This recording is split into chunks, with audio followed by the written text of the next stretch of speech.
Hello everyone and welcome back to another episode of Monster vs. Monster here on the D&D CR Exposed YouTube channel. How is everyone doing tonight? Are you excited for this battle? I know I am. At least, I think I am. I'm not entirely sure. But in any event, let's get into this and see what happens. What do we got going on today? Well, we are pitting monsters versus monsters. And for this one, we had another recommendation of Star Spawn versus Core Spawn. So it's going to be, D&D versus Critical Role, technically. As, the Core Spawn are creatures from the Eberron's Explorer's Guide to Wildmount. There we go. I got a little ahead of myself. But any event, what's going on in this episode? Well, it looks like our Star Spawn, by the names of Om'on, Fright Tree, and their new companion, Akon, are recently on the tail end of a failed battle with Celestials. They were after some kind of great power, not entirely sure what they were going after, but, luckily the Celestials did defend their realm and stopped the Star Spawn from going and advancing any further. So they've recovered from their defeat and found another location of great power. And it looks like they're working their way towards this greater power here to capture it for themselves and possibly enact some master's nefarious scenario here. But what they don't realize is that laying in wait, maybe in defense or also attracted to the same great source of power, are Core Spawn. And the Core Spawn here we have are the following. We have ourselves a Core Spawn worm by the name of, let's see here. Come on, let's get the name. Kunkrul. So we have our Core Spawn Krunkrul. And then we have two emissaries by the names of Vakad and Dakov. And then we have ourselves a Core Spawn Seer by the name of Rever. And then for our, Star Spawns before, we have Om'on the Seer, Fright Tree what is this dude? The Hulk, right? And then we also have, this is the Seer. Okay, excuse me. The other one was a Larva Mage. Om'on is our Larva Mage. And then we also have a Star Spawn Seer by the name of Akon. So these are our combatants tonight. Let's see here. Lucan says, I'm not familiar with these types of monsters. I'm curious to see what they have in store. Well, if you've seen a couple past episodes, we have had the Star Spawn here, but the Core Spawn are new to the channel, which is nice. And here, Doctor, I guess somebody just entered this area if they spawned. Oh, yes. There is a lot of spawning going on here. So now that we have our, two Seers, actually. We have a Star Spawn and a Core Spawn Seer. So hopefully we'll have a lot of interesting things going on. ELG, hello, buddy. Time for some general strangeness. Yes, it really is time for some general strangeness. And, we'll see if one side or the other can activate this or defend this territory. Not quite sure what the Core Spawn are doing. And with that, let's go ahead and begin combat now that we have our monsters introduced and our story set here. So we'll go ahead and start combat. I think there might have been a noise for that. I'm not quite sure. I know Pathfinder has a noise. And then we will go ahead and roll our d20s. So, here come the d20s. Alright, and as the d20s come rolling in, we see Om'on goes first with a 19, Rever with a 16, Akon with a 15, Fright Tree with a 15, Dakov with a 15, Kunkrul with a 6, and Vokad, there we go, Vokad with a 3. Maybe they can find a spawner to build a mob grinder. Oh no, maybe. Alright, so with this all set up here, we're going to go ahead and have Om'on take their turn. So, with the distance here of, how far are we looking at? Oh, I can't even tell how far that is. It's so small. Let's see. See if that ruler will do anything. Here we go. So that looks like it's 100 feet away. 130 feet, and down below 65 feet or so. That's going to be, off the ledge there. So our Kunkrul here is, kind of at the bottom of this basin here, or these ledges. Om'on is just going to go ahead and take their turn, moving up 30 feet. As we can see here, they are able to move 30 feet. And we're going to go ahead and start moving up. So we'll say Yeah, we'll go 30 feet to there. And then let's take a look and see what our Star Spawn can do. So they have a Slam and Eldritch Bolt for their actions. They have a multi-attack where they can do 3 slams or 3 Eldritch Bolts. And then, what do we have here for range? 60 feet on the Eldritch Bolt, which is going to be nice. Unfortunately, that's going to be too shy of any monster right off the beginning. So we won't be able to attack any of the core spawn, even Kunkril, who technically is a huge monster. But because of how far down they are, I mean, we could probably see just the tip of Kunkril, but I'm not going to worry about that for now. We also have Plague of Worms, which is charged and ready to go, which is an AoE. We have Feed on Weakness as a reaction. Whenever a creature within 20 feet of the mage fails a saving throw, the mage gains 10 temporary hit points. Then we have our legendary action to Slam, 2 legendary actions to Eldritch Bolt, and 3 legendary actions to Feed. So hopefully I will remember that we have legendary actions here with our Star Spawn Larva Mage, which is a CR16 monster. And then on top of that, we also have the features of Return to Worms. So whenever it, is reduced to 0 hit points, it breaks into a swarm of insects and basically escapes. Kind of like Rejuvenation for liches. Then we also have legendary actions and spellcasting. So let's take a look at our spellcasting. We have 1 use of Dominate Monster, Mage Hand, Message, and Minor Illusion. These 3 are basically pointless, so we keep in mind the Dominate Monster, but more than likely Eldritch Bolt is going to be the way to go here. Alright, and with that, now that, Om'on here has a chance to see some of the core spawn that are flying around, and we'll say these 2 are actually definitely flying. We'll go ahead and give this one 20 feet of flight, and this one, oh shoot, I don't know, 60 feet at the moment technically. So they're 60 feet up in the air. The other 2 are on the ground in their respective areas. ELG says, I feel like whoever loses this fight, we all win. Yeah, you're probably right, actually. That's a very good case. Alright, so with that out of the way, Om'on is now, well, not officially done yet, actually. Let's go ahead and put them on a dodge action, just in case they do get attacked, now that they can see some of the core spawn up in the head there. Up next is Rever, our core spawn Seer, and let's take a look at their abilities. They have a Fission Staff that has a 5-foot reach, and I honestly thought this was also a ranged weapon attack, which apparently it's not. Oh, that's the Psychedelic Orb down here.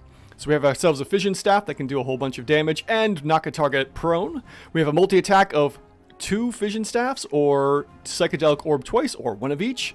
The Psychedelic Orb hurls a Glimmering Orb at 1 creature within 120 feet. So yes, definitely going to be getting an attack off one on this turn.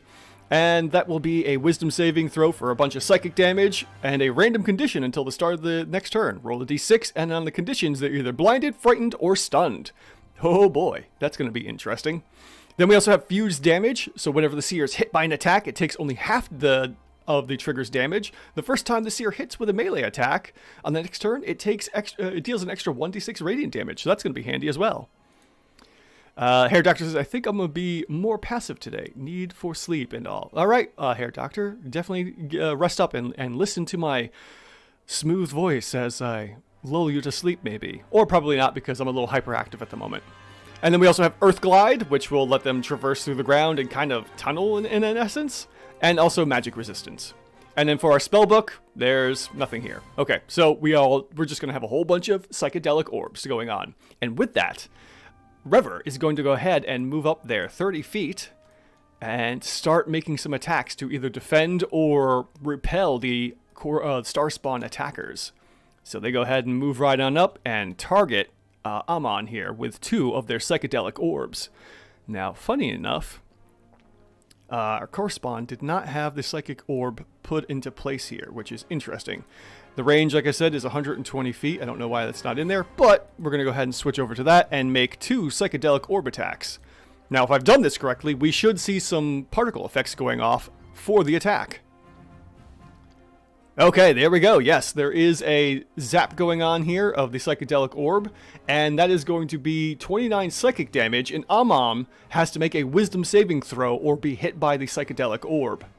You know what? I think I put Witch Bolt on that, so let's take a look at this real quick and go ahead and swap this around. Yes, I did do Witch Bolt, which isn't quite an orb, and maybe we'll do something a little different here. Scorching Ray, Ray of Frost, Chain Lightning, Disintegrate. Fireball Beam? Let's just do an Eldritch Blast. That'll be a better icon for that one. Okay, so Om'on fails, and now we get to do a random d6 to see what kind of condition Om'on gets hit with, besides being dealt 29 points of damage, which is actually reduced to 0, apparently, because it is psychic damage, and Om'on is immune to psychic damage. What do you know? Oh, no. But the blinded condition could still go through, because while they are immune to the damage, this is also a rider effect. So let's see here. And suffer a condition. Okay, so yes, the condition I'm going to allow to still go through. So the condition is going to be blinded, and let's see here. Can I do this? No, I cannot. That is annoying. I really like Pathfinder's scenario where I can just drag stuff in and plop it in. All right, so blinded. Yeah, don't drag. Click it. There we go. Getting my scenarios confused here. Yes. Thank you, Ian. He is indeed immune to psychic damage.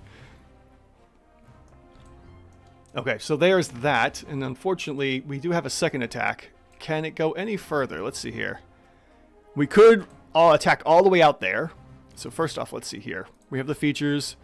And yeah, I don't think anything here is going... There's no reaction, so we don't have to worry about that. So he's going to switch to Fright Tree here and also try and attack as well.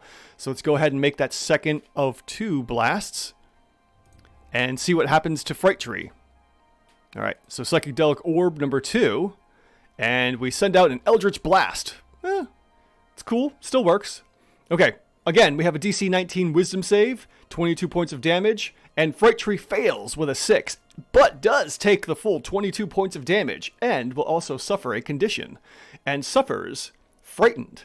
Wow. So, Rever goes ahead and blasts Fright Tree with a Psychedelic Orb, and frightens him into submission, so to say. So we'll go ahead and get that Frightened condition.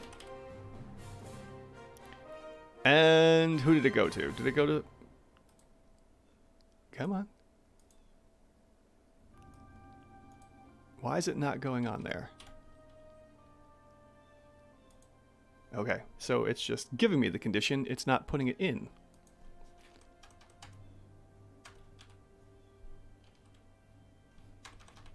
Okay, well, I'll just have to remember, unfortunately, that he is frightened. I don't know why it's not putting it on there. I can do that as well. Did it take it off here? It's not going on for some reason. It's being a little weird. Oh, maybe that's the case. Yes. Let's see. That could be the case. Yes, you're right. He is immune to frightened. I am totally not paying attention to that. No wonder why it wasn't being applied. That's really funny. All right, thank you so much, Ian. That really helps. Ichigo, hello, buddy. Hello, people. Who's winning? At the moment, no one's winning. I think technically the core spawn are slightly winning because we have one blinded Starspawn Larva Mage and one damaged Hulk. Yep, he is immune. That's why it wasn't working. Okay, good to know. Good to know. It's been a while. All right, so that is Rever's 2 turns, moved up, double attack, and we move on to Akon. So let's go ahead and take a look at Akon over here, our Starspawn Seer, and see what they have. So we have a Comet Staff, a Psychic Orb, unlike the other one, it's a Psychedelic Orb, a multi-attack, so we're going to get either, let's see here, 2 Comet Staffs or Psychic Orb attacks, and then we also have Collapse Distance. So the Seer warp space around one creature can see within 30 feet, and that creature must make a Wisdom save. On the failed save, the target, along with whatever it's carrying, is teleported up to 60 feet to an unoccupied space the Seer can see. Then the creature within 10 feet of the target's original space takes so much psychic damage. So, yeah, it's kind of like, Thunderstep. Cool. Yeah, we have a Hulk! Alright, so, and then after that, we have Bend Space, which is also kind of fun. When the Seer would be hit by an attack roll, it teleports along with any of its equipment carrying and exchanges places with another Starspawn. So, yeah, the Fright Tree is probably going to be getting that a lot. And then out-of-phase movement. And out-of-phase movement, the Seer can move through creatures, dealing damage as he moves through them, which is pretty cool. Now, I just want to double-check something here on Fright Tree, because Fright Tree was hit with psychic damage. So we have Psychic Mirror. If the Hulk takes psychic damage, each creature within 10 feet of the Hulk takes that much damage instead. The Hulk takes none of the damage. In addition, the Hulk's thoughts and locations can be discerned by magic. So, we have the psychic mirror thing. I guess that each creature within 10 feet takes the damage instead. There's no other creatures within 10 feet for the Fright Tree, for the psychic mirror to go off on. So I'm going to say that the damage is applied because there's no one else there. Alright, so that's that. And we still have Akon's turn here. So Akon's going to go ahead and move up 30 feet. Probably keeping some distance here. I'm going to have to zoom in just a bit because I can't see against the white. Yeah, we'll go up to there. Akon shuffles up 30 feet and then goes in to attack Rever. Alright, so we'll go ahead and do 2 of the Psychic Orb attacks and see what happens. So that's going to be, I think, yes, that is an 18. Base, total of 29 to hit, and here comes the attack. There goes that beautiful, beautiful particle effect. For 40 points of psychic damage, reduced to 0, because our creatures are completely immune to psychic damage, it appears. I think I know where this one's going, folks. This is ridiculous. Alright, so our Psychic Orb did attack, but as, Akon finds out, the attack just bounces and just gets absorbed into Rever, doing no damage whatsoever. Alright, so let's take a look here. Our Seer is also immune to psychic damage, which apparently is all our monsters are going to be doing, and we might have a very similar instance go on of a past episode where liches and vampires kind of ran into each other. If you haven't seen that one, I highly recommend going back to see the Monster vs. Monster of vampires versus liches. That one was really funny. Alright, so, annoyed that its first attack does nothing. Let's take a look and see what the range is on the orb attack. And the range is 120 feet. Okay, so seeing that there's also these flying correspond over here, we're going to switch attacks and maybe get that one as well. I have no idea if we're in range because it's too far to tell. Looks like we are within range, so we're going to go ahead and blast that one as it... There it goes. Ah, yes, very nice. And does hit with a 29. It does hit. Could have dealt 20 points of damage, but as we see here, our correspond Emissary is also immune to psychic damage.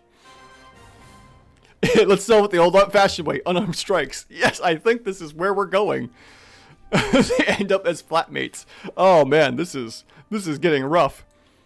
Yeah, the Seers are going to end up hitting each other with their staffs. That's about the only way we're going to do any kind of damage here. The worm might also get a good chance to do some damage. We'll see what happens here. But unfortunately, Akon has moved and done 2 attacks, so that is the end of their turn. Now we go to Fright Tree, who is pretty pissed off about being hit with psychic damage and not having anyone to push it off on. So he's going to go ahead and just Hulk out and double move right on up. Now, if we're going to look here at for my how to play videos, I always like to look at their intelligence and wisdom. So our Starspawn Hulk here has below average intelligence, which means they have just a real basic set of attack patterns. Like, basically, this dude is going to charge the closest monster and attack. But they do have an average wisdom, so they do know when to leave combat and preserve their own life. So with that, the first thing the Hulk's going to do is just charge. And yeah, basically Hulk smash with this guy. So 60 feet, double moves right up to there, and that ends Fright Tree's turn, unfortunately. ELG says, it's just like the old age-old question of how the war on the elemental plane of fire even works if everything that lives there is necessarily immune to fire. That is a fantastic question. Alright, so now we have our first of 2 emissaries to go, and this one here, Dakov. Let's take a look at Dakov now that we have had a chance. And I didn't cover Fright Tree because Fright Tree is just a basic brute.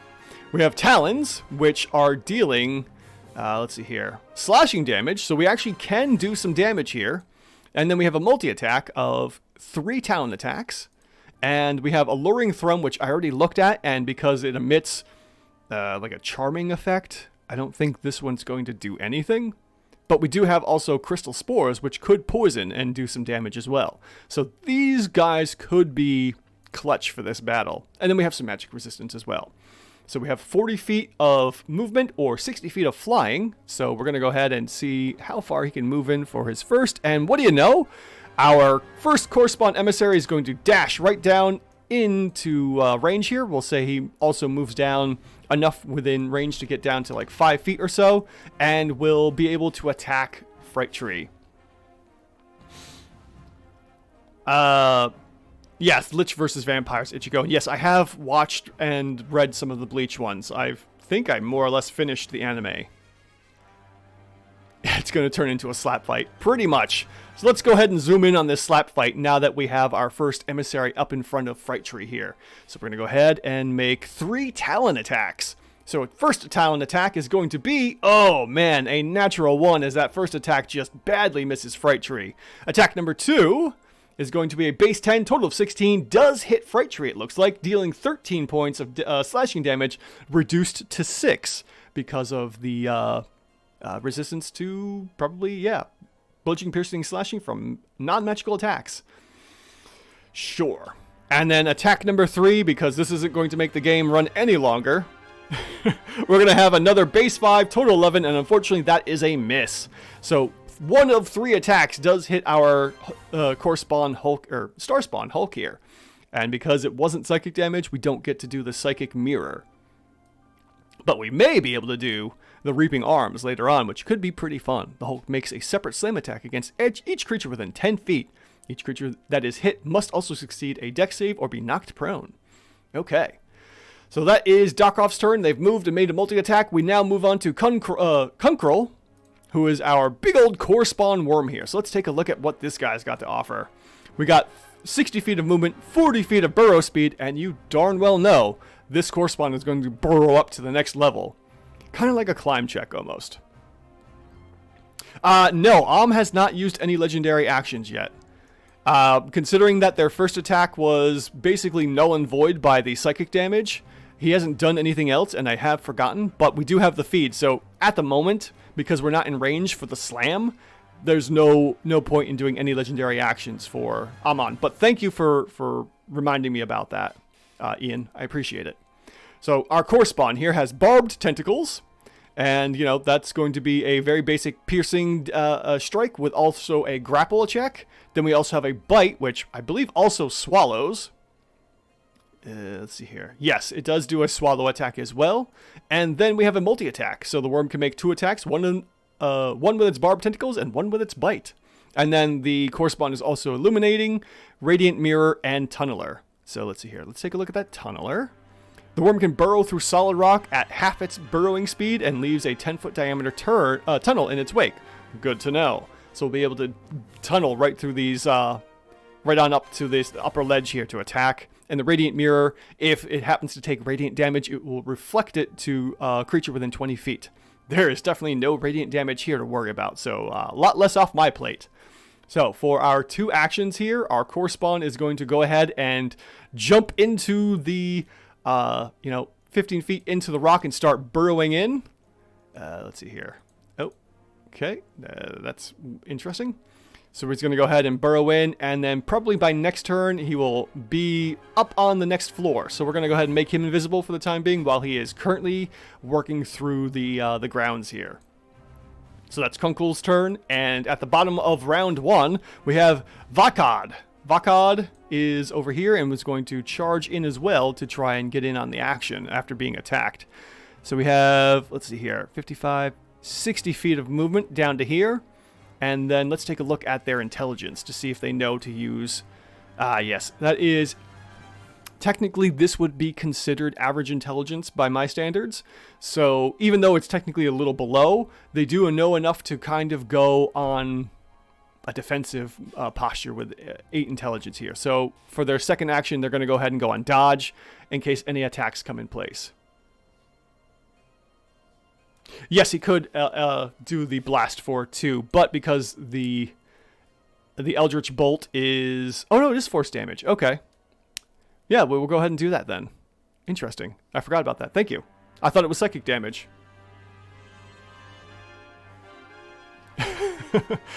I think the Psychedelic Orb weirdo can do radiant damage, which could be a meme strat with Radiant Mirror. Okay, which one was the Psychedelic Orb here? And is that radiant damage? Psychic damage for this one.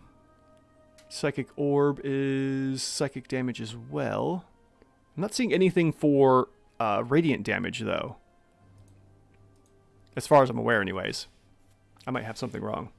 And ELG says, according to Monsters of the Multiverse, Starspawn Hulks have basically no will of their own beyond defending their respective Starspawn Seers, so I don't think Fright Tree is fleeing unless told to. That's good to know. I had no idea. Maybe that's why he fled last time when he was working with the Larva Mage. Okay. Vakad comes over here, goes into a defensive posture for the next round, and we start we end round 1, and as we end as we end round 1, I like to do a little D100 check here to see if something unique happens. And on basically a 1% chance right now, something crazy may happen. Oh, okay. Let's see here. The Fission Staff. Let's double check that real quick. Oh, yes, I see. It has some radiant damage, and the target is knocked prone. Okay.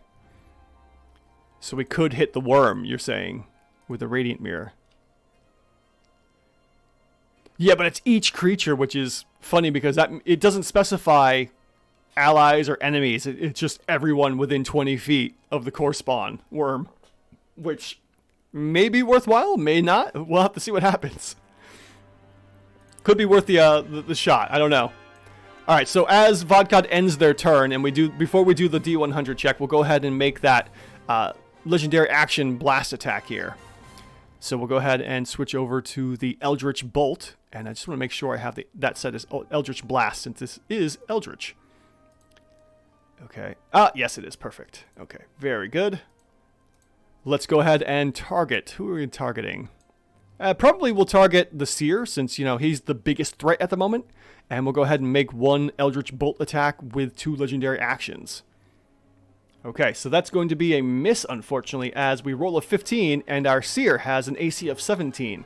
Still, it was worth a shot. Literally and figuratively. Alright, as we zoom in here and combat comes closer to, crazy blow to blow rather than Eldritch Blast and Psychic Blast, we end round 1, roll that D100 check, and see if something crazy happens on a 1% chance. 58! Sadly, nothing happens on a 58. I was looking more for probably either a 1 or a 100. I haven't decided. Alright, and that ends round 1, and we move to the top of round 2 here with Om'on, who refreshes their legendary actions, and will probably stay at this here. Now, why did River lose their dodge action? It should still be... No, that's right. They didn't go on dodge action. Why did that roll? I don't know. In any event, we're going to go ahead and move up another 20 feet, getting a little closer here. And we'll switch... we'll stay on the target here and do another Eldritch Bolt. Now, just to remind myself, we can do... Oh, geez. 3 Eldritch Bolt attacks. All right, so we'll spread the love around a little bit. How high up is the upper level? Oh, yes. I need to drop this down just a wee bit, because now he's within range. So he's going to be about 20 feet up at the moment. If we really need a way to deal damage, the worm could just repeatedly shove people off the ledge. Oh, yeah, for sure. I'd say probably about 40 feet down to the next level down. These all look roughly 40 feet or so. We'll go with that if we need to start pushing things around. Could be fun. Alright, so attack number 1 on Rever, because obviously he's the biggest threat, and, big threat's going to go after big threat, I guess. We could also go after small threats, but we'll see what happens. Attack number 1, for some reason, is still coming in at disadvantage. Oh, because he's blind! That's right. Forgot about that part. He's blind until Rever's next turn, probably. Let's just double check that. Let's see here. Until the start of the Seer's next turn. Yes, so that's why he's rolling at disadvantage. Okay, so yeah, he's going to be rightly annoyed by being blinded here. And goes in for a second attack on Rever. And that's going to be a base 11, total of 19. This time does hit Rever for 21 points of... Let's see here, what was that? What kind of damage? Oh, force damage. Excellent. So the second attack hits, and we go in for a third attack here at disadvantage again with a base 3 and a total of 11. That is going to be another miss, unfortunately, by Om'on, our... legendary creature here for the star spawns. Alright, so that ends Om'on's turn. They've moved. They have 10 more feet of movement. We could definitely move them back a little bit, and that will be their turn, because they moved up 20. Alright, end of their turn. We now move on to Rever. And shoot, what did I say there? Until the start of the Seer's next turn. Okay, so the Seer started. Om'on is now no longer blinded. So let's see if I can remove blinding from here or not. Where is that condition on here or not? Probably can't do it from here. Yeah, I'm not seeing it. Okay, I will just go into the effects. Alright, the blinding ends and Om'on is now able to see, luckily, and Rever is going to go ahead and, knowing that he actually made some damage against Fright Tree, switch over to Fright Tree, back up a little bit. So we're going to go ahead and go 15 feet back a bit to keep some distance from this massive Hulk and go in for the attacks. Before we do that, Papa Nabin. I've always thought the Star Spawn punch above their CR when they play tactically and are working in groups. Their abilities are just so synergistic. Wish more monsters were designed like that. Yeah, it'd be nice to see more synergies like that. It would be really fun. Alright, Rever. Rever is going in for their 2 Psychic Orb attacks on Fright Tree. Alright, so the first one comes in and does a whole bunch of D10s. And that's going to be 25 points of psychic damage. And we need a DC 19 Wisdom save. Unfortunately, Fright Tree fails with an 18 and takes that a lot of damage there, actually. And then goes ahead and suffers one of these conditions. That's going to be number 2 and gets blinded. So we're going to go ahead and throw blind on Fright Tree. Pretty sure he can actually get that condition. And I don't think I can do it from here. I would love to be able to just drag and drop, but I can't. Okay, yes. So Fright Tree is now blinded thanks to Rever's first attack. Question, is anything here charmable, or is Dominate Monster going to burn a hole in the Star Spawn's pocket? That is a good question. Probably. Maybe Om'on's waiting for that giant worm to come on up and dominate it. Maybe? Maybe? Alright, so that is the first attack. And Rever's going to go ahead for their second attack with the Psychedelic Orb. And the orb can target 120 feet. So let's go ahead and see if Akon is within range for an attack as well. So we're going to go ahead and make that Psychedelic Orb attack. And that's 5d10 rolling out. And we're going to have, let's see here, 32 points of psychic damage. Wow! But Akon succeeds the Wisdom saving throw and takes no damage whatsoever. Let's see if it was even possible to deal damage to him. No, it's not. But we could have possibly done a condition if the attack had hit. So now that he knows, now that Rever knows that the Psychedelic Orb does not work on the 2 bigger Star Spawns, he's just going to go ahead and focus on Fright Tree and figure out what's going on next from there.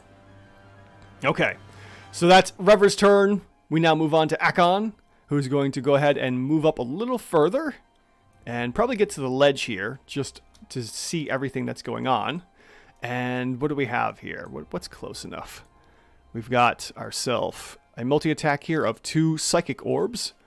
And I believe we already know that the Psychic Orbs are pretty much worthless here because of their psychic damage. So we have the Comet Staff. And the Comet Staff will be doing bludgeoning damage and psychic damage as well, but could also incapacitate a target until the start of the next turn. Alright, how far did I move? Only 5 feet. I have 1 more block to move. He'll go ahead and move up 1 more foot. And then probably... yeah, we'll have him go right behind Fright Tree to get ready to possibly attack Dakov next. Alright, that is Akon's turn as they move up a little further. And we now go to Fright Tree, who is going to go and take an attack of opportunity from Dakov, because he's going to move into range and go in for the whirling dervish blade attacks here.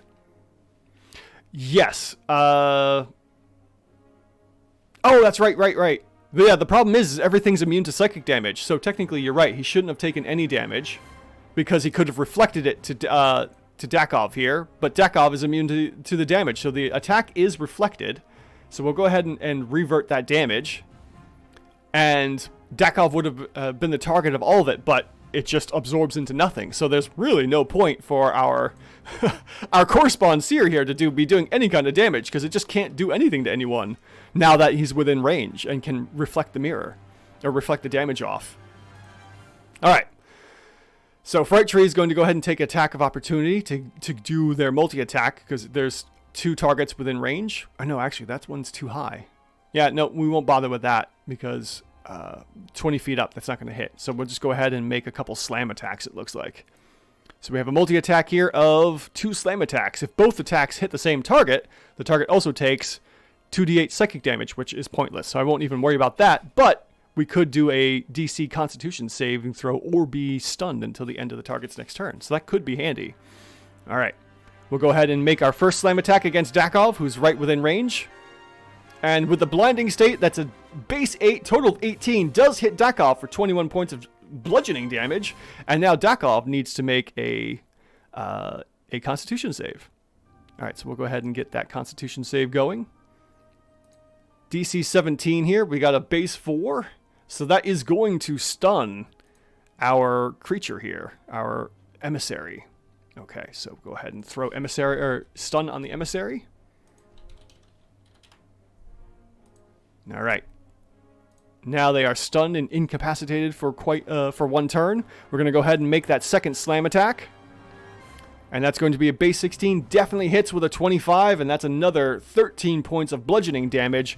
And Dakov is just squeaking by. We're about 1/3 of their life now, been depleted here. And Fright Tree just screaming at him like, "Die!" Kind of thing. And yeah, that is Fright Tree's turn. As because you can see the innards of Fright Tree. Yeah, it's really weird as the muscles contort and the innards kind of gel around. It's quite an interesting sight to behold, truth be told. Okay, that is Fright Tree's turn, and we now move on to Dakov. And actually, yeah, no, that attack did hit, but the damage was reflected, so he's still blinded. Okay, that's perfectly fine. Dakov is stunned, so can't do anything. Yep. Creature is incapacitated. Automatically fails strength and saving throws. Attack rolls against the creature have advantage. Can't move and can only speak falteringly.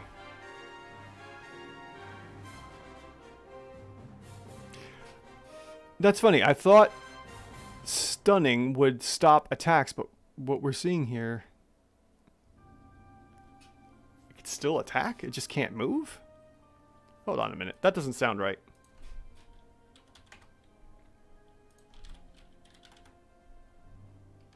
I'm probably thinking too much of like the monk stun. Stunned creature is incapacitated, can't move, and can speak only falteringly. The creature automatically fails strength and dex saves, and attack rolls against the creature have advantage. So, what? Am I missing something here with the stunned condition? They shouldn't be able to attack, right? Oh yeah, hold on. It's incapacitated I'm thinking about.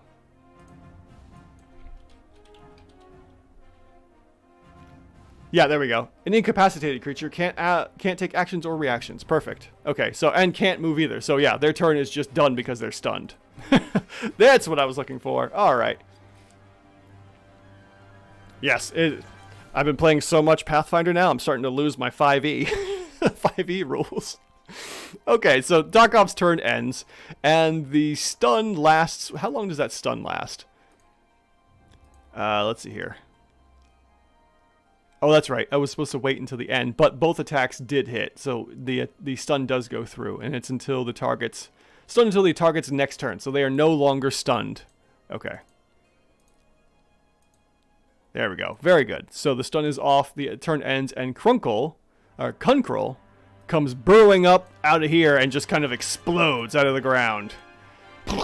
It's a shame I don't have any kind of like cool sound effects and whatnot for that. But Kunkrul does come on up over here, and we'll say it has enough movement to kind of get into Fright Tree's business.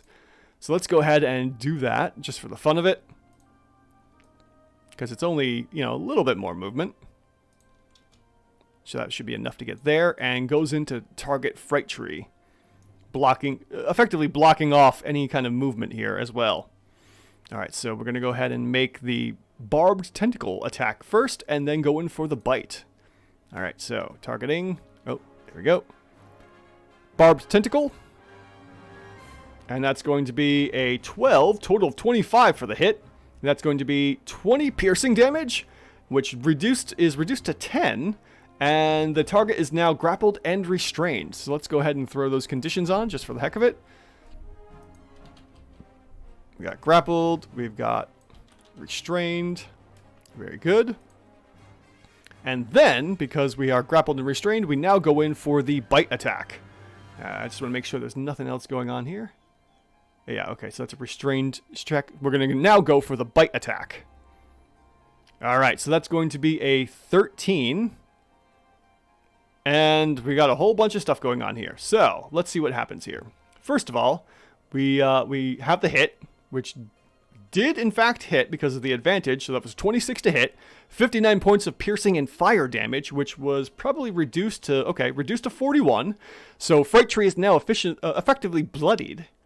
And then, after that, we have a DC 18 dexterity saving throw or be swallowed by the worm. A swallowed creature is blinded and restrained and has total cover against attacks and other effects outside the worm and takes 21 fire damage at the start of each of the worm's turns. Alright, so the dexterity save was failed because of the disadvantage of being incapacitated and... well, no, not incapacitated, excuse me, restrained. And apparently, yes, because Fright Tree is... a large creature, and Crunkle here is a gargantuan creature. Technically should be much bigger than probably 4x4. Fright Tree is swallowed. So, Fright Tree is now kind of like inside Crunkle here. And things have just gotten bad for the star spawns, I'd say. Oh, okay, so this definitely changed some things up here. As Crunkle turns ends, he is now munching away on our Star Spawn Hulk. We'll see what happens on the next turn if they can actually do anything. I'm sure the grapple now is effectively over, so we'll go ahead and end the grapple, but they are still restrained. And they are definitely wounded as well. Okay, so that takes care of that. And now we move on to Vakad, who is our last to go for round 2. Vakad is going to go ahead and zip on over down to attack Akon. Yeah, exactly. Nom for sure. And comes right on down within 5 feet, still flying 5 feet in the air, and goes in for, I'm pretty sure it was, what, three talon attacks. Okay, so we're going to go ahead and target Akon and goes for those 3 talons. So that's attack number 1, base 3, total of 9, misses. And could have dealt 10 points of slashing damage. Attack number 2 goes in for, a critical fail. And then finally, with attack number 3, we have a base 19, total 25 to hit, and hits Akon for 10 points of slashing damage, which is reduced to 5. So not really much is going to go on there. What the hell? That looks so cool. Hey, Archie, how you doing, bud?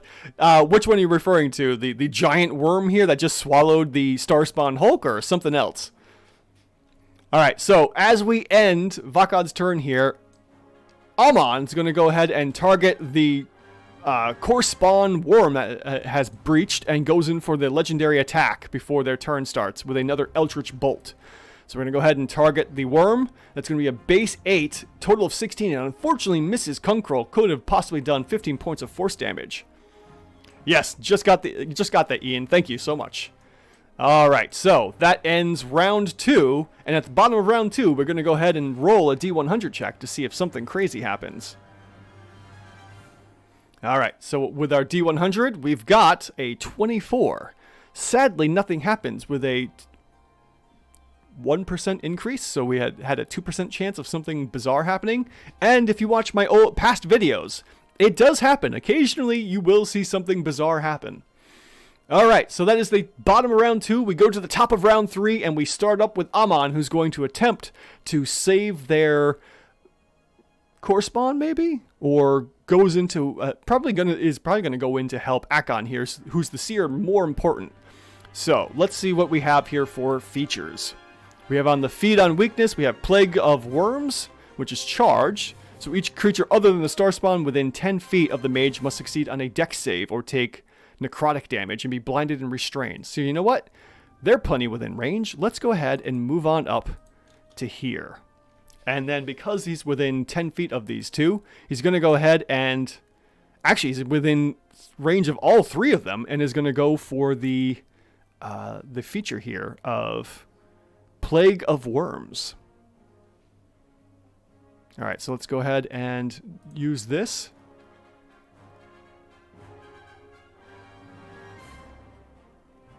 Okay, so this is interesting.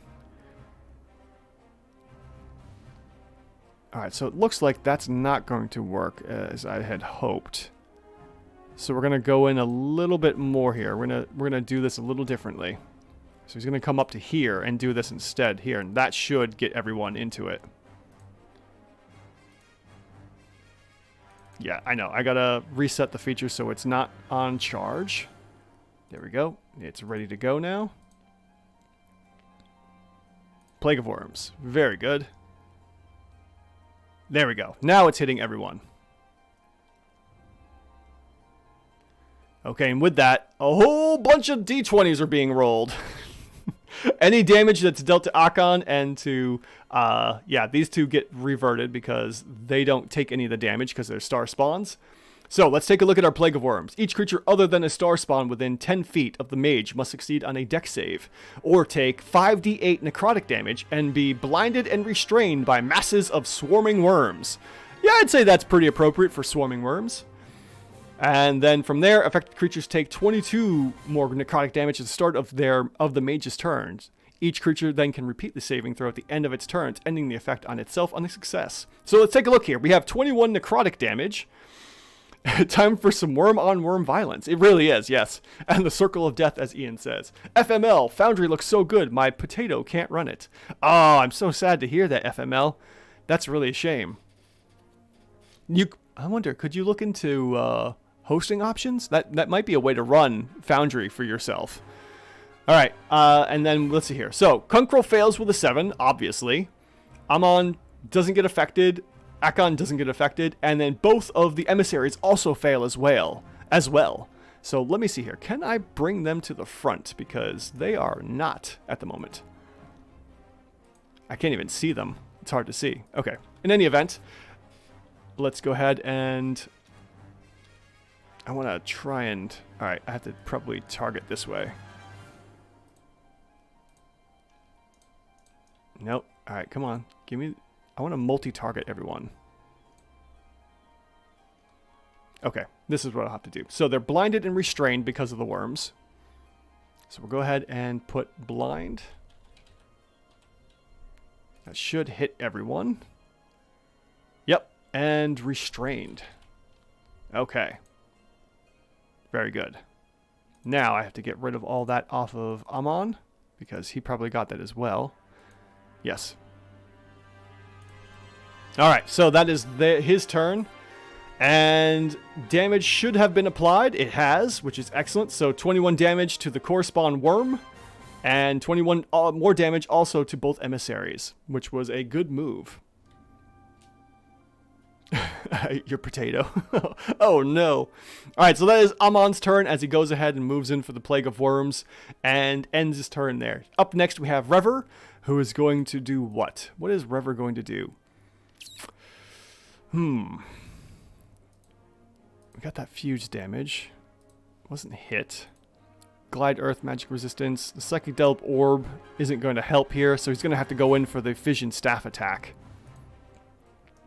Alright, so it looks like Rever's just going to have to go in and start making some moves in melee range, unfortunately. Now that Fright Tree's been consumed, he might want to actually go in. So he's going to go on a dodge action for the time being and move in to do the Fission Staff next. Alright, so I'm going to go ahead and get rid of that so I can see what's going on here. Come on. Oh, apparently this is just kind of on for now. Yep, alright, so it looks like the Arms of Hadar are going to be kind of stuck in there in place for now. Alright, so that's Rever's turn. They've moved, they've dodged. Now is Akon's turn. And Om'on is going to go ahead and... What is Om'on going to do? We have the Psychic Orb that's doing psychic damage. It's kind of pointless. We do have the Comet Staff, which also does some psychic damage, but also incapacitates. Let's see here. Well, Vakad is right here, so he's going to go ahead and make an attack on Vakad. And we'll make a couple attacks. So let's see here. We've got the multi-attack. It's going to be 2 Comet Staffs. So we'll go ahead and make Comet Staff attack number 1, which is a natural 20 thanks to the Restrained.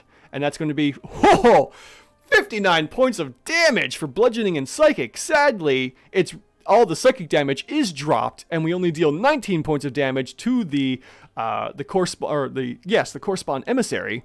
And we also have a Constitution saving throw here. Vakad fails with an 18 and is also incapacitated. So let's go ahead and add the incapacitated state. And now our correspond emissary is incapacitated. Oh, goodness. Can't take actions or reactions. That is just bonkers. And it's until the end of its next turn.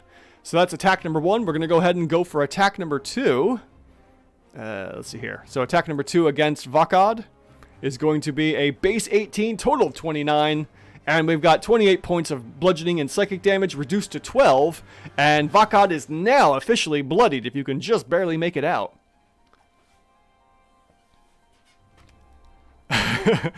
Alright, Archie, man, have a good time, buddy, if you're heading off to school. Gonna go to school soon, but this looks D&D, but it's 6E like, geez.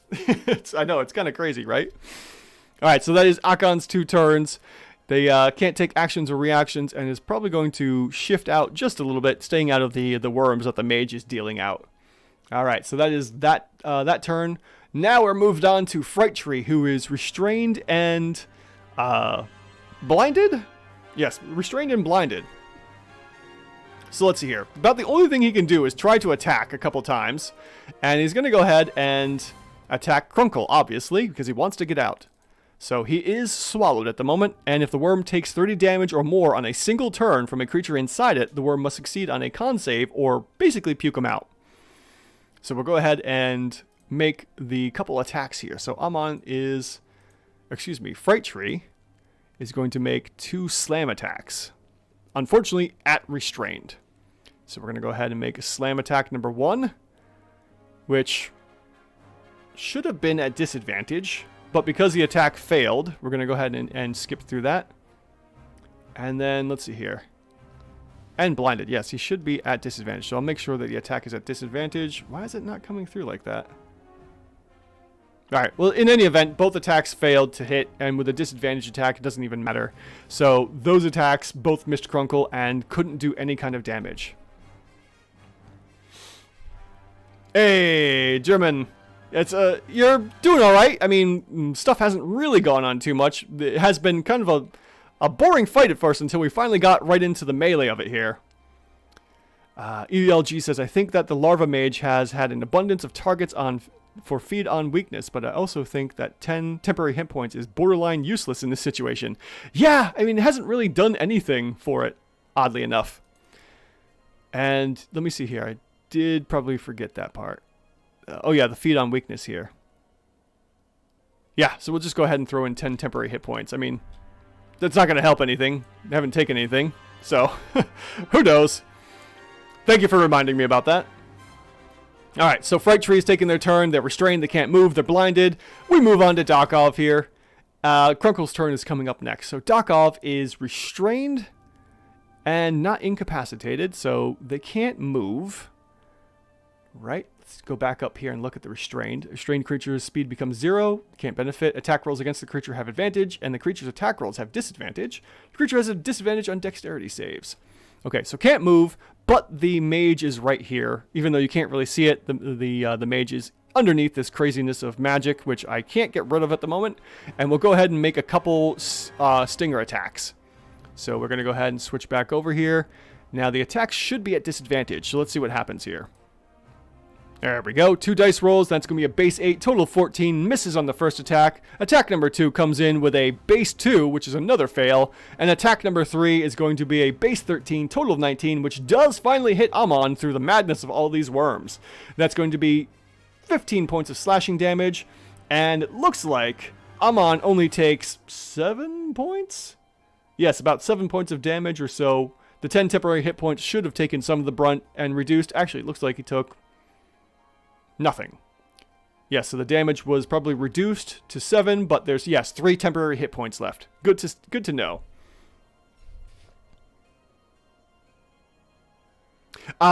Yes, German, but unfortunately everything here is immune to psychic damage, so it doesn't really go anywhere.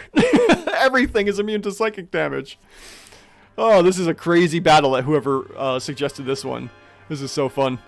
Alright, up next, now that Dokov's turn is done, is Krunkle. And Krunkle here is blinded and restrained, I believe, or restrained from the worms. Let's double check here with the effects. Blinded and restrained. Interesting. Okay. Which means the other ones should have also been blinded. Alright, yeah, I gotta add blinding to these guys real quick. They should also be blind from the worms.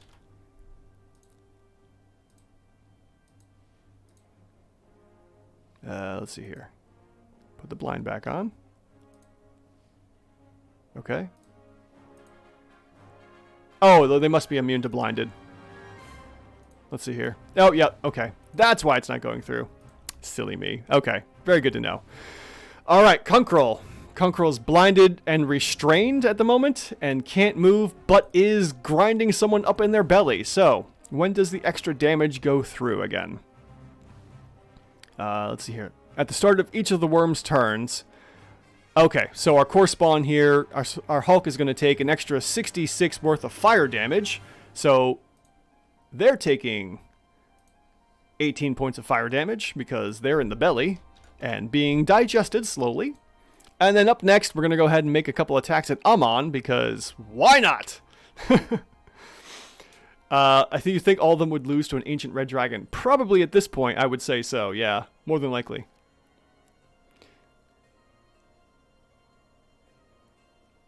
Yes, exactly, ELG. The worm is also blind and restrained. Yep. Okay, so the worm's going to go in for an attack on Om'on since he's right there. And we're going to go ahead and start with the tentacle attack, which should be at disadvantage. We have 2 dice rolls coming in, and that's going to be a base 5, total of 18, which does hit Om'on, surprisingly enough. And it's 20 points of piercing damage. So that is, let's see here. Yes, it takes up the last 3 points of the temporary hit points, reducing it down from 168 to 161, which does look like it. Yeah, that's correct. 7 points of damage. Okay, so Om'on is now grappled and restrained. Now, just to verify, let's see here. How many can the worm have? I mean, it's a gargantuan creature, so it can probably have as many people in the stomach as possible. So we're going to go ahead and see about that swallow. All right, so Om'on is now officially blinded and, what was it? Grappled and restrained, I believe, right? Yes, grappled and restrained. So we'll go ahead and put those effects on.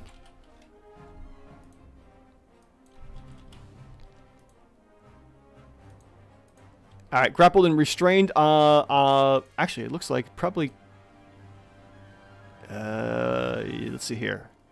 Condition immunities, restrained and grappled. Nope, they should be on. So let's see here. Grappled's on. Restrained must be. Oh yeah, okay. So can't be restrained, but can be grappled. Good to know.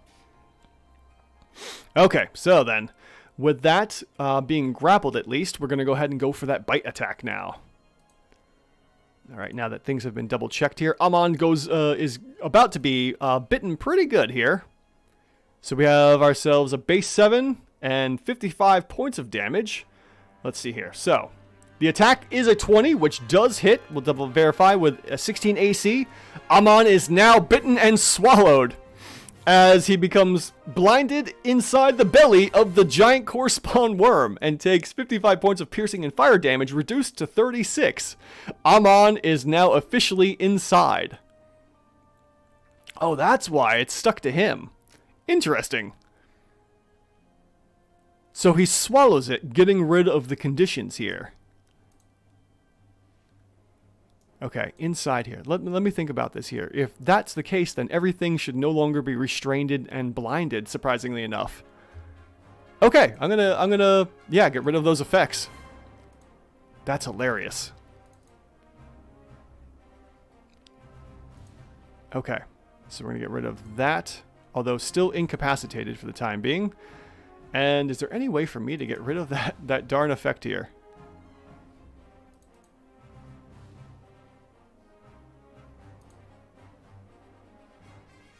I can't seem to be able to get rid of the spell effect, unfortunately. Okay, so what do we go from here? Plague of Worms requiring a dexterity save is hilarious. The worms can reliably stun lock the Tarrasque and are far better at doing So that restrains any given halfling rogue. Restraining any given halfling rogue. Yeah, that sounds about right. Okay. So Crunkle has done a whole bunch of damage, and our core spawn, or excuse me, star spawn Seer, or Larva Mage has been swallowed. We're going to go ahead and end that turn, and on the end of that turn, while being inside here, let's see here. Is immune to psychic damage. That's not going to, well, no, that could help. So we're going to go ahead and have Om'on make a couple legendary actions, because now they're within the beast, in the belly of the beast here. We're going to go ahead and do a couple slam attacks, at least 1 or 2 here. So the slam attack is going to be worth 1, and yeah, at the end of the turn, legendary action to slam attack Crunkle. That's going to be, looks like a 22 to hit Crunkle from the inside and does 8 points of bludgeoning damage, which is reduced to 4. This is just absolutely silly. So there's one legendary action. Now we move on to Vakad. And Vakad is incapacitated until the end of their turn. So that's basically their turn. They can't really do much of anything else. And yeah, they're just going to sit there and buzz around for a bit and end their turn losing the incapacitated. Because that was from this and to the end of its next turn. Very good. Yeah, this is bonkers. I have no clue who's going to win this, if it's even possible to win, because we are at the bottom of round 3 here with the end of Vakad's turn. Om'on's going to make another slam attack against Crunkle here. So we'll go ahead and make that attack. One more slam attack for a legendary action. And that's going to be a base 8, missing Crunkle from the inside, and deals no damage whatsoever. Alright, so there we go. The end of round 3 here. And we're going to go ahead and roll the D100 to see what happens. And we have a 3% chance of something bizarre happening.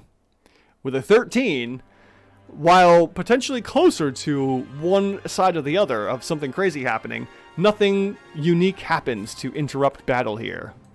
So, that's the end of round 3. We go to the top of round 4. And we have Om'on, who's on the inside here, dealing very little damage.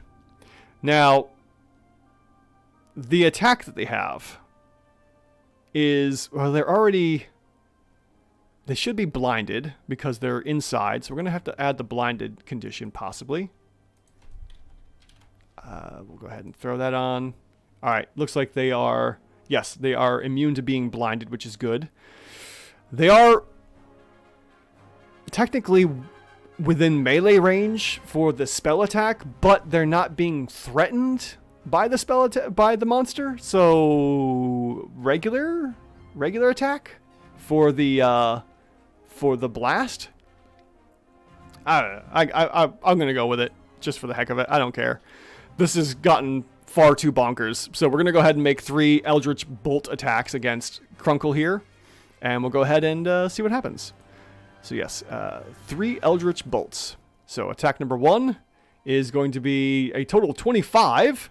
And that's going to be 28 points of force damage. One more attack like that, and that will definitely spit out the people within inside. The spell Circle of Death. What about the spell there, Ian? Attack number 2 is going to be another hit for 27, and that's going to be 16 more points of damage.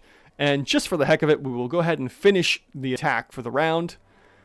And that's going to be, oh, it looks like a natural 20, surprisingly enough. Why are they rolling at advantage? I don't know. The game's doing something here. It's fine. Whatever. And that's going to be a critical hit for 39 points of force damage, dealing more damage. Plenty of damage, actually enough to spit everyone out. So, let's take a look here.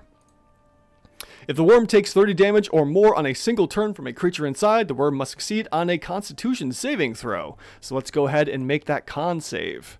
We need to see potentially anything over a 21 or not to keep everyone within inside its belly. So it's going to be a base 15, total of 25, so it saves from regurgitating all the swallowed creatures within, which would otherwise fall prone outside. If the worm dies, a swallowed creature is no longer restrained. Okay, so our core spawn worm does hold all of its contents within. Circle of Death would literally hit everyone on the field. Probably? Probably, yeah. Alright, so that is Om'on's turn. They're going to go next to Rever, who is now getting to focus the attacks on Akon. And because of psychic damage problems here, he's just going to rush on up and start slamming with the staff, since he is the only viable target right now. Alright, so Akon is being attacked, and we're going to go ahead and make 2 staff attacks, I believe. For the multi-attack here, yes, the fission staff twice. So attack number 1, it's going to be a base 11, total of 19, hits Akon for 26 points of bludgeoning and radiant damage, which completely goes through. Very happy and excited to see that. Rever goes in for attack number 2 against Akon, and that's going to be a base 13, total of 21, and that is 29 more points of bludgeoning and radiant damage, almost bringing Akon here to, a bloodied state. Eon has a good point there. So long as the mage lives, the star spawn don't care. Alright, so with that, let's see here. I gotta double check one thing here, because we have the Plague of Worms thing potentially still going on, or was that once? Oh yeah, we had to do a recharge check on that, and didn't recharge, which is perfectly fine, so that's it for that. Okay. Or I suppose, oh yeah, I suppose everything had to make the check every turn or something from being blinded and restrained. Whatever. Yeah, let's see here.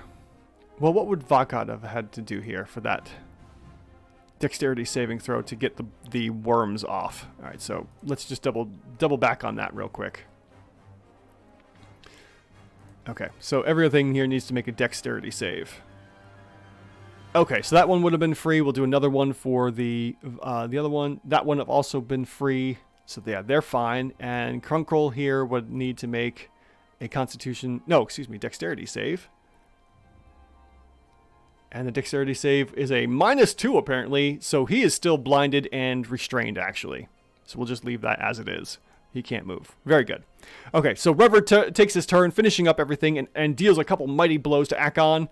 Feeling confident that the Core Spawn have the area under control here, they're going to focus their fire on Akon to get rid of it and possibly end this.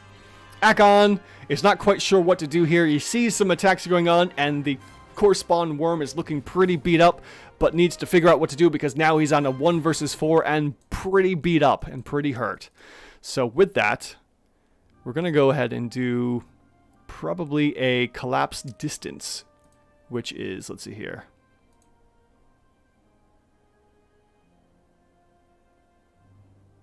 Alright, can't do the bend space. So we're going to go ahead and look at this collapse distance. The Seer warps space around one creature it can see within 30 feet of it. That creature must make a saving throw. On a failed save, the target, along with any of its equipment is wearing, is carrying, is teleported up to 60 feet to an unoccupied space the Seer can see. And then each creature within 10 feet of the target's original space takes so much psychic damage. Well, the psychic damage doesn't matter. So I suppose he's either going to attack. The collapse space kind of is pointless, unfortunately. So I think what he's going to do is just going to go ahead. He's not bloodied yet, but outnumbered. And this is the round 4 turn. So it's a tough one here. Let's go ahead and make a check here to see if he's going to survive or not. So we'll go ahead and make an insight check. This one's going to be pretty low, considering that his group is pretty much all but been consumed by the worm. So. Well, I wouldn't say low. We'll go with, DC 20. If he makes a 20, for some reason he'll stay. Otherwise, he's going to flee. Okay, with that, that's going to be an 8 for a total of 12. And Akon decides to flee for his life.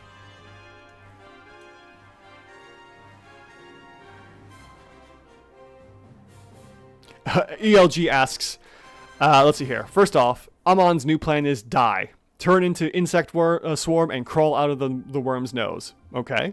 Then, wait, so the worms cannot ever save against the worms. Does that mean that even if a Larva Mage is digested, the worm is going to get revenge killed by the worms from the inside out? Oh god, I think so. That is a very good possibility there, ELG. Oh my goodness. Alright, Akon is going to go ahead and run. run for its life because it is outnumbered, and clearly its companions have been swallowed and digested. So that's what he's going to do. He's going to take an attack of opportunity from Rever, who is going to go ahead and make a big old smack.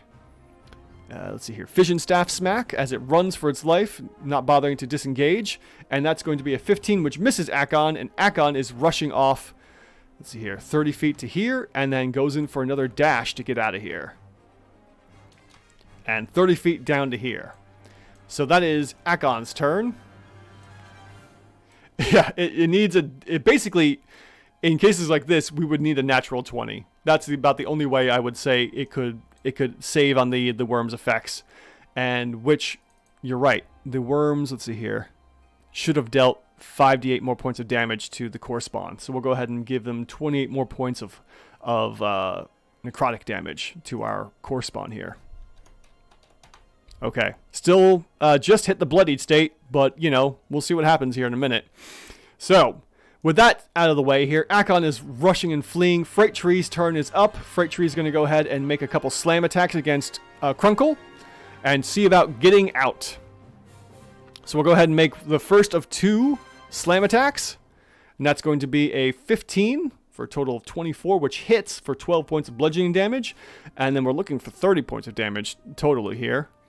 And then another 17 to hit, total 26, does hit. That's 11 points. So we're now at 23 points of damage. And then because both attacks did hit from the inside, we go ahead and get to roll an additional 2d8 points of damage. So let's go ahead and get that up. Go to the features, the multi-attack. We're going to go ahead and roll 2 more d8. For 7 more points of damage, which is just enough. It does the 30 points of damage needed to trigger the worm to spit them out. Oh, that is hilarious. Alright, so we're going to go ahead and minus 7 more points of damage here. Our core spawn is going to go ahead and obviously be stunned and incapacitated from the attack. Actually, it needs to make a constitution save, so we're going to go ahead and do the stunning constitution save first. So we're going to go ahead and roll that. That's going to roll into a 13 for a total of 23. Does avoid being stunned, and now needs a 21 to keep everyone on the inside rather than the outside. And that's going to be a 3 for a total of 13. Fails the Constitution save to keep everyone inside, and pukes both of the Star Spawn out, surprisingly enough. So let's go ahead and get them out, and they are now prone. So we're going to say just kind of blah, and spits him out, and goes ahead and spits Om'on out.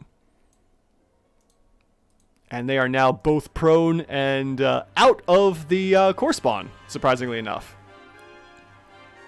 Alright, so let's see here. I need my conditions. I need to throw on prone, because that could be important. Who knows?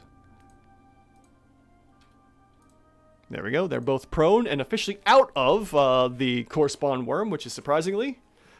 Run while you can, space weirdos. Yeah. Yeah, no kidding, right? Holy cow.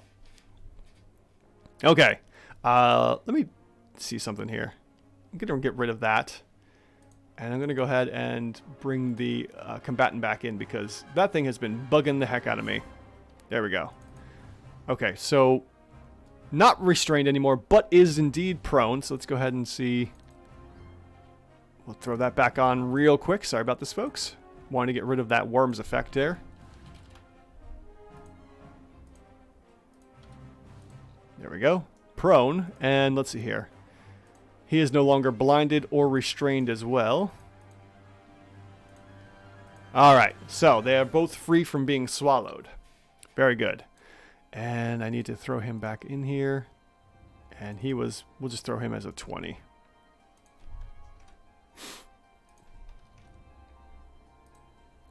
There we go. Very good. Okay. Put you back up there. Excellent. So Freight Tree has dealt just enough damage to get both of the star spawns out of the gullet of the giant core spawn worm.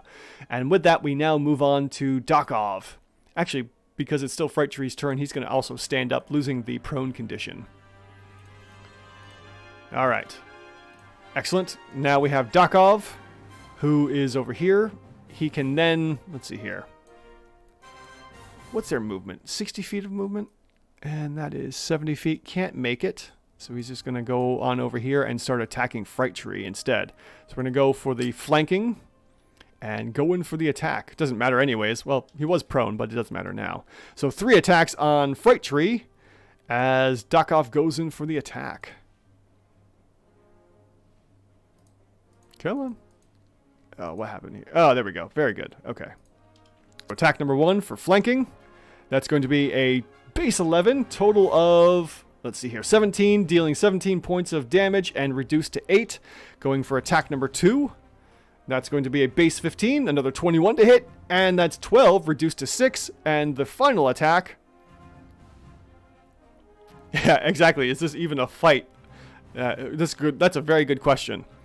All right, so third attack was a total of 20, 18 damage, reduced to 9, and Fright Tree is almost defeated. All right, moving on from there, I want to see what's the morality here. They're chaotic evil. Oh yeah, they don't give a crap about these star spawns at all. But that Om'on has not taken any damage whatsoever so far, surprisingly enough. Okay, so we'll go ahead and update that. And that is Dakov's turn. At the end of Dakov's turn, Om'on's going to go ahead, now that he's out of the belly here, he's going to try another Eldritch Bolt attack on the core spawn worm. Might as well, right? And that should be at disadvantage because he's on the ground. Well, that's a 13, total of 21 to hit. So let's see here. 13, 8. Let's go ahead and roll one more d20 because he is prone and should be at disadvantage for the attack, I believe, right? Prone creatures removed. Creatures disadvantage on attack rolls. Yes, so should be disadvantage. We'll go ahead and roll another d20 just to see. 8 plus 8 is a 16.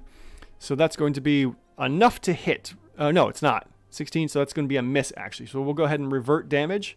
There's no damage there from the legendary action of the Eldritch Bolt attack. Okay. Moving on, we now have Crunkle's turn, who's going to go ahead and turn around and see that Fright Tree is bloodied and pretty beat up. We're going to go ahead and go for the first attack on him and try to finish this up. A D1 million, it looks like. And we're going to go in for that first of 2 attacks here. For the Barbed Tentacles against Fright Tree, that's going to be a 15. Ooh, I like the spell effects there. Very good. And that does enough here. 12 points of damage, and Fright Tree has been grappled and restrained. So we'll go ahead and throw grappled and restrained back on, I think. Yep, he has been hit. So grapple and restrained once again. All right, both those effects have gone through. And then we go in for the final attack on Fright Tree here. And that is going to be the bite to potentially swallow Fright Tree once again. That's going to be a total of 19, which does indeed hit Fright Tree, and that's 37 points of damage.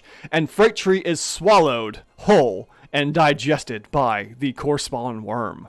Fright Tree is now effectively out of the game.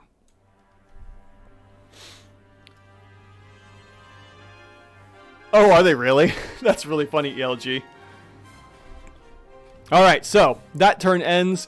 Om'on has one more legendary action, is going to go ahead and go for the attack on Crunkle here with the slam attack that they have at disadvantage. Oh, my disadvantage is not coming through right now. Alright, let's go ahead and roll one more d20 to see what happens here. And that should be a 1. So yes, we totally revert all that damage. None of that goes through. And Om'on is being basically left alone as Akon runs for their life. Okay, so that's Crunkle's turn. Both attacks have gone through, and he has digested Fright Tree. Fright Tree, F in chat, buddy. You have survived up to your 3rd battle in the Monster vs. Monster here. It's a shame. You will be missed. Om'on, on the other hand, let's see what happens with you. Up next, we have Vakad, who's going to go ahead and take their turn. And Vakad is probably close enough to chase after Akon. 60 feet, yes, just enough to try and get their hands on Akon because they have a 60-foot fly speed. He died how he lived, being eaten. The Seer coming back? Maybe, who knows. Alright, Akon goes in for, Vakad goes in for 3 talent attacks against Akon. So that's going to be attack number 1, which is a miss. Attack number 2 is going to be base 10, total of 16, another miss. And one more talon swipe is going to be another miss. 3 attacks sadly misses Akon as he is rushing away for his life. Excuse me. Pardon me there, folks. Sorry about that. All right, so that's Vakod's turn. We end round 4 here with a D100 check. As Om'on has used all of their legendary actions, we have nothing else to do there. And that's going to be, oh, that was almost a 6. 46, and nothing happens with our secret special roll. And we do that, as we end that, we go to the top of round 5 here. And let's see here, what can Om'on do to potentially get out of dodge? Well, we do have the Dominate monster. We could try that, and if we do that, we might fade to black if nothing happens. Let's see here. We have the legendary actions. We have Return to Worms. We have Feed. Yeah, that's not really going to help anything. All right. We're going to give that... We're going to go for the What are we going to do here? This guy has not taken much damage, but he is outnumbered. And could potentially finish things off. Who knows? Huh. Well, first of all, he's going to stand up. Because we're going to get rid of that prone condition for sure. So we're going to stand up. He's going to make a couple attacks. Maybe. Yeah, you know, he's going to give that Dominate monster a shot. Who knows? We're going to see what happens here. Otherwise, we might fade to black and go from there. Part 2, probably not. Usually, the results here will influence future events. So, if anything, at the moment, the core spawns have won this one for sure. It's just a matter of what is going to happen with Om'on here, our star spawn Larva Mage, because he's basically a legendary creature. We're going to go for that Dominate monster. Let's see what happens here. So the spell book, I want to see if there's any kind of an alternate advance. Oh, cool. There is a match. Excellent. So we're going to go ahead and try the Dominate monster on our star spawn worm here. And yeah, we'll go ahead and give that a shot. So casting spell, Dominate monster. Let's see what happens here. Oh, nice spell effect. That's really cool. Oh, there goes even more. All right, so the results of this have influenced the end of this match as we are at the top of the round 5. Om'on attempts their best to defeat to take control of Kunkrul, the core spawn worm. He had to make a DC 16 Wisdom saving throw with the Dominate monster. Surprisingly enough, Kunkrul succeeds with a 23 on the Wisdom saving throw and avoids being dominated by our star spawn Larva Mage. So, as the scene fades to black, all of the core spawn turn their sights onto the Larva Mage here as Akon rushes off and disappears off scene here. As the scene goes to black, they all turn their attacks on Om'on, who does a valiant job of attempting to, fend off all these creatures while also attempting to activate whatever this device and portal is here. Sadly, he is unable to effectively defend against, a bunch of major attacks and probably is even swallowed once again by the core spawn worm, and eventually is turned to worms, and if it survives via their worm ability. So for the most part, we're going to end this here with a win for the core spawn worms. Now, as for Kunkrul and not being able to basically get rid of the worms, the worm will, the great worm here will eventually die, sadly. So unfortunately, we're going to say because of that, a fact of not being able to get rid of it, or maybe the Seer is able to help get rid of it. We'll say something to that effect, maybe. Maybe they're able to clear and cleanse the worms off of this massive worm here. Who knows? Only time will tell. And with that, we end tonight's episode of Monster vs. Monster here on the D&D CR Exposed YouTube channel. Thank you all so much for joining me. This has been a blast. And let's take a look at the votes here. We're going to go ahead and end the poll with the dark horse of the match. 15% of you who voted for the spawns of core, the core spawns, were correct. The core spawns did win tonight's game, surprisingly enough. And it was all due to the worm here swallowing and basically killing off the Hulk and, doing some work against Om'on. Just keeping him out of the battle, really. Unfortunately, the star spawn were not victorious, and it came from below did not trigger either. So with that, our corresponds are victorious for this and will influence further MonsterVerse Monsters if we ever have another request for corresponds doing something here. What will that entail? Who knows? Maybe that's an adventure for heroes another time. In the event, thank you all so much for joining me. I'm going to go into the business now. The business side of this is the virtual tabletop of choice is Foundry. I absolutely love Foundry. I use it all the time, and it is completely worth the $50 one-time purchase for the license key to get yourself the environment. If you can afford it, I highly recommend it. As all the other virtual tabletops are going into a service, that means you have to pay monthly for this. Foundry, you do not. You pay one time, and if you want to back the creators on Patreon, you can do that, but it is not necessary. I absolutely love Foundry, and I will never go back. I won't even go to any of the other ones unless they are super mind-blowingly good. The battle map here was by Chainpeku. You can get their battle maps at chainpeku.com or Patreon/Chainpeku. The music was Imperial Forces. That is linked in the description below, and all of the names were generated by fantasynamegenerator.com. I am not associated or affiliated with any of these. I just really believe in their products, and I absolutely enjoy them. So I highly recommend you also using it as well. And yeah, so that's me.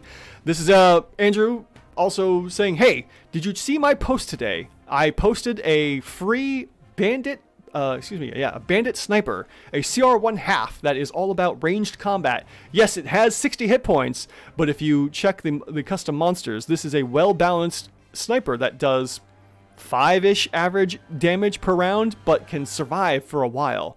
So this is my new thing here. Not only do we have Monster vs. Monster on Monday nights, you also have the new Custom Monster Mondays to look forward to every Monday. And for the time being, I have May and June's Mondays all planned out. So don't forget to come back and check, subscribe to the channel if you haven't already done so, and hit the bell icon especially, because I'm hoping that alerts you when I do posts. So if there's a community post on Mondays, you'll get to see when that comes in. Go over to Home Brewery with the link and grab yourself that next free monster there to throw into your games, because at some point, I'm going to start using my own monsters in the games as well. Because I think there might be an orc game coming up soon, and I have an orc planned, which I'm going to be throwing up onto Custom Monster Mondays as well. So look out for those coming up eventually. And also, we have the continuation of our Pathfinder 2nd Edition game coming up tomorrow. If you haven't seen that, totally check out the playlist. It's a lot of fun. I've been having so much fun playing Pathfinder, especially on Foundry, because they just do a superb job. Chef kiss. It is beautiful. I highly recommend you guys checking it out. And if you haven't tried Pathfinder 2nd Edition on Foundry especially, you guys are totally missing out. It's been such a blast. So check that out. We should be playing tomorrow at 6 p.m. Eastern Daylight Time, because we're in like daylight savings. So yeah, me and the crew are going to be working on a couple more sessions of the Beginner's Box, and then we'll be transitioning over to the Abomination Vaults. Can't wait for that one. That is like their best one. It's going to be so much fun.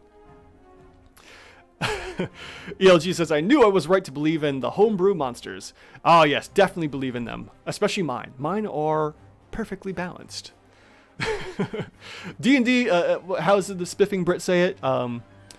D&D is a perfectly balanced game, so they have perfectly balanced monsters. Quote unquote. In any event, thank you all so much for joining me. I've had such a blast tonight. This was a weird one. This was a weird battle. But thank you all for hanging out with me. I'd like to thank everyone that was here with me for the live show. ELG, or Evil Lord Gravy. German, Granoa? Do you have a pattern? What do you mean by that, German? Do I have a pattern? Yeah, Ian Revick. Let's see here. Who else? Archie Edits, thank you all so much. Hair Doctor, let's see here, FML. Who else do we have in chat here? Ichigo, Lucan, and I think that's everyone. Thank you all so much for joining me. It was so awesome of you to hang out. Oh, do I have a Patreon? Not yet. Well, technically I kind of have one. That's for my monster tool, but I don't have one officially for anything else. So that's been something I've been kind of thinking about. I will definitely let you know if I open up a Patreon. I'm still trying to figure out what people would like to see. So, if you want, let me know. Join the Discord. If anyone wants to join the Discord, let me throw that in real quick here. Let's get the Discord up.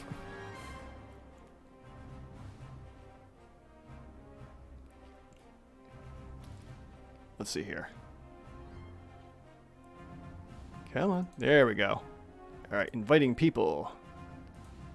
All right. So yes, I do have a Discord. You guys can join that up if you'd like, and you know, if you want to join a Patreon, that would be super awesome as well. I am still working out potential ideas of what to offer and what to hand out there, but there's the Discord link.